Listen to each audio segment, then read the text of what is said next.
Baik, anak-anak, sebelum kita hari ini pembelajaran geografi, ya. Untuk sebelum memulai pembelajaran hari ini, tolong ketua kelas untuk memimpin doa. Silakan ketua kelas Yesi pimpin doa.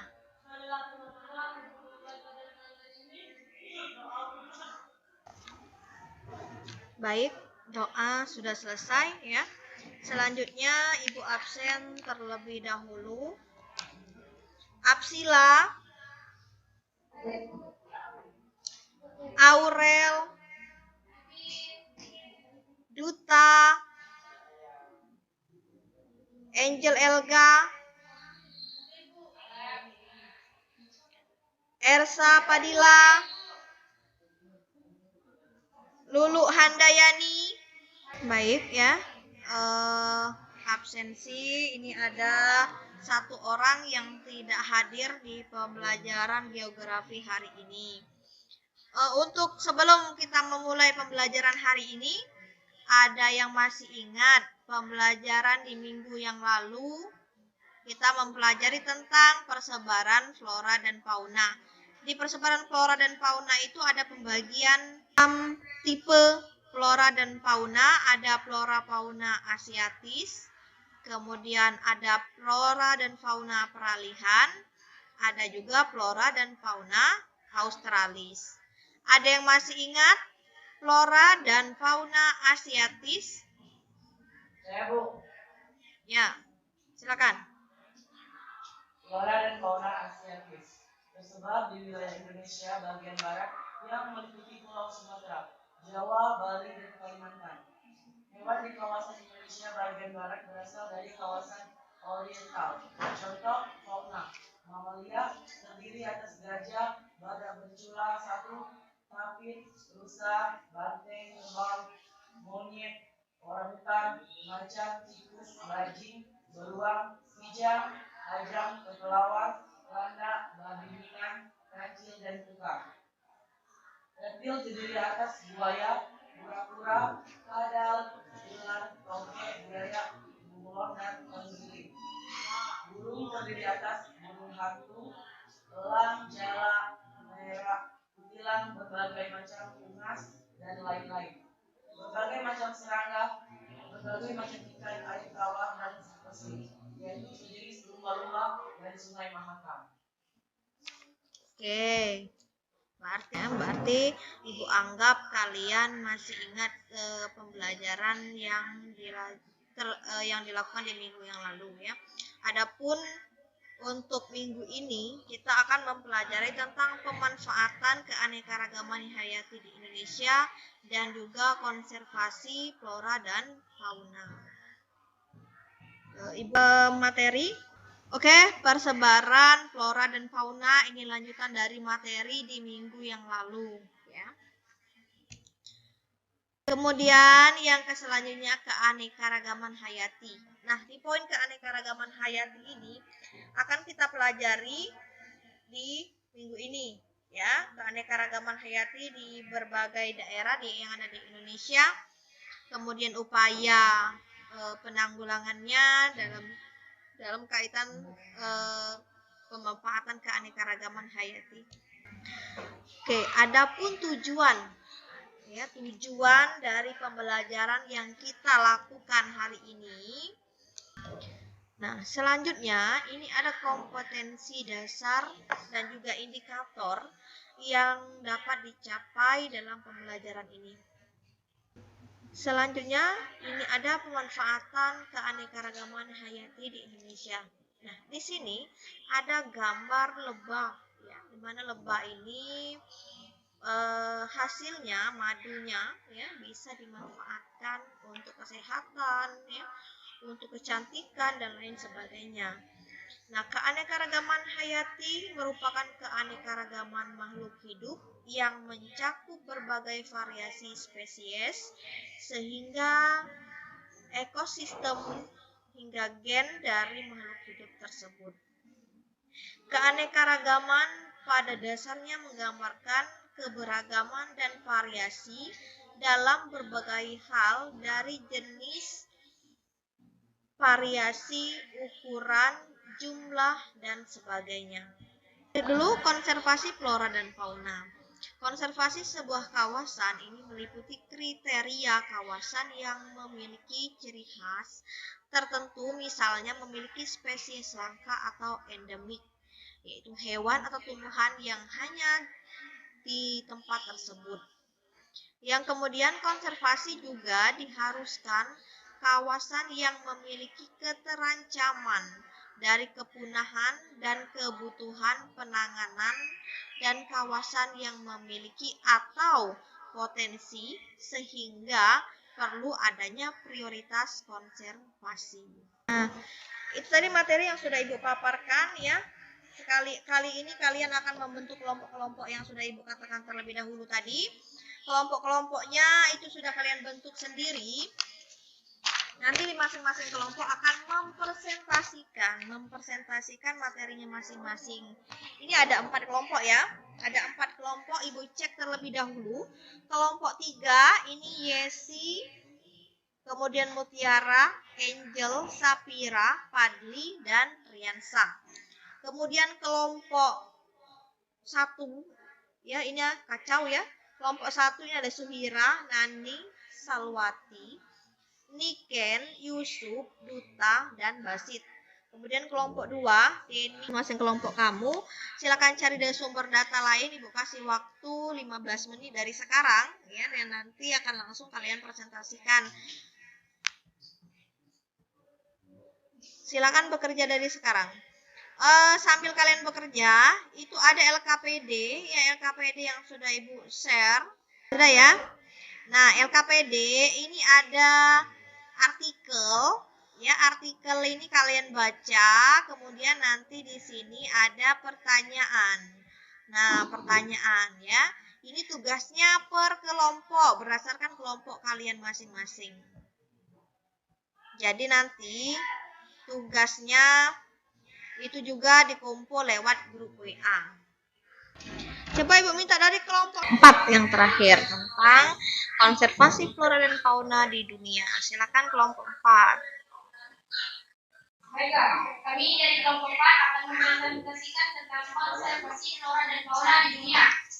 Di dunia, konservasi adalah manajemen penggunaan biosfer oleh manusia sehingga dapat memperhatikan atau memiliki keuntungan yang besar dan dapat dipengaruhi untuk generasi yang akan datang. Bentuk konservasi jenis tumbuhan dan satwa dapat dilakukan melalui kegiatan pengolahan di dalam habitatnya in situ. Dalam mendukung kegiatan pengolahan in situ, dilakukan kegiatan pengolahan di luar habitatnya ex situ untuk menambah dan memulihkan populasi. 1. Konservasi in situ. Konservasi in situ merupakan konservasi tempat atau konservasi sumber daya genetik dalam populasi alami tumbuhan atau satwa. Misalnya sumber daya genetik hutan dalam populasi alami spesies pohon. Hal ini merupakan proses dalam melindungi spesies tanaman atau hewan yang terancam punah di habitat aslinya. Atau predator. Cara konservasi in situ adalah dengan mendirikan cagar alam, taman nasional, dan suaka marga satwa. Cagar alam yaitu adalah suatu kawasan suaka alam yang karena keadaan alamnya mempunyai kemasan tumbuhan satwa dan ekosistemnya atau ekosistem tertentu yang perlu dilindungi dan perkembangannya berlangsung secara alami. Kriteria suatu kawasan ditetapkan sebagai cagar alam yaitu sebagai berikut: memiliki keberagaman baik tumbuhan maupun satwa, memiliki kondisi alam baik biota maupun fisiknya yang masih asli ataupun tersentuh manusia. Taman nasional. Taman nasional yaitu adalah kawasan pelestarian alam yang memiliki ekosistem asli, dikelola dengan donasi serta dimanfaatkan untuk tujuan penelitian, pendidikan, penunjang budaya, pariwisata, dan rekreasi. Taman nasional yaitu kawasan pelestarian alam yang mempunyai ekosistem asli dan dikelola dengan sistem zonasi yang dimanfaatkan untuk tujuan penelitian,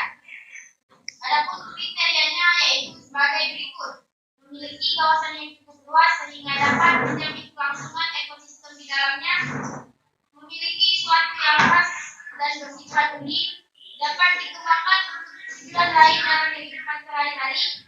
Adapun manfaat yang dapat dirasakan dari adanya Taman Nasional adalah sebagai berikut. Merupakan kawasan yang memiliki nilai ekonomis, dapat menjaga keseimbangan kehidupan baik biotik maupun abiotik di daratan maupun perairan. Memiliki nuansa keindahan sebagai objek pariwisata alam, merupakan objek dalam pembangunan ilmu pengetahuan, pendidikan, dan penelitian. Keberagaman sumber daya alam, kawasan konservasi baik darat maupun di perairan. Kawasan alam yang mempunyai ciri khas berupa keanekaragaman dan atau keunikan jenis satwa yang untuk keberlangsungan hidupnya dapat dilakukan pembinaan terhadap habitatnya. Kawasan suaka alam yang ditetapkan untuk melindungi satwa tertentu dan habitatnya. Keberadaan suaka marga satwa bertujuan untuk melindungi satwa-satwa tertentu dari kepunahan. Selain itu, kawasan itu bisa dimanfaatkan untuk kegiatan penelitian, pendidikan, rekreasi, dan pariwisata secara terbatas. Suatu kawasan hutan bisa ditetapkan sebagai suaka marga satwa bila memiliki kriteria sebagai berikut. Merupakan tempat berkembang biak satwa khas tertentu yang memerlukan upaya konservasi untuk mempertahankan kelangsungan hidupnya. Di tempat tersebut terdapat satwa langka yang dikhawatirkan akan punah. Kawasan tersebut memiliki keanekaragaman jenis satwa yang tinggi. Tempat migrasi jenis satwa tersebut, luas kawasan tersebut harus disetujui sebagai habitat hidup satwa yang bersangkutan. Sekian presentasi dari saya. Wassalamualaikum warahmatullahi wabarakatuh.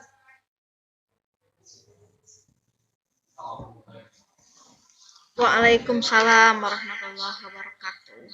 Ya, itulah presentasi ya dari masing-masing kelompok.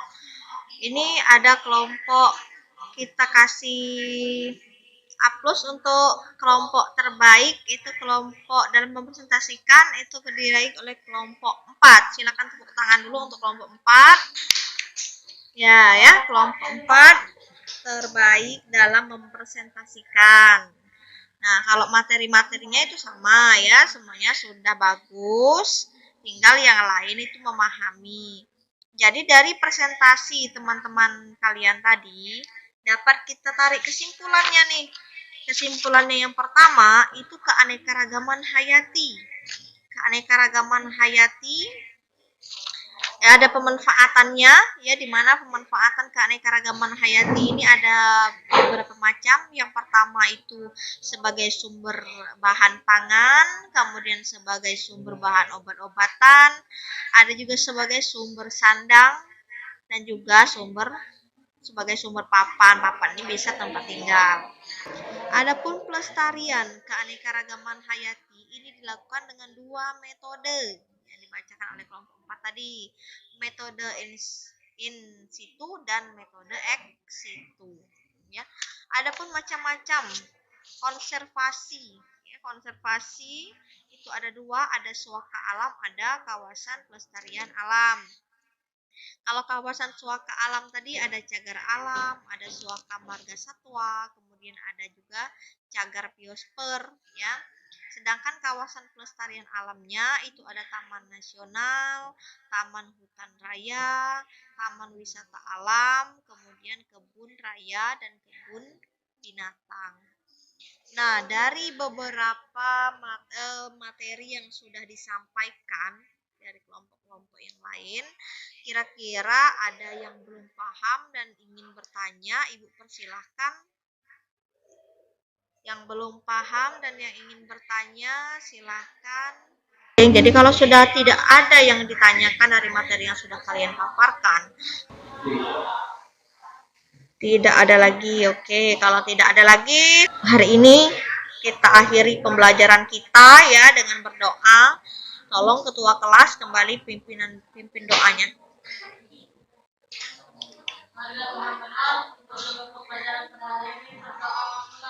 Jadi selesai doa, selesai pula pembelajaran kita hari ini. Akhiri, jika ada yang salah mohon maaf ya. Wassalamualaikum warahmatullahi wabarakatuh.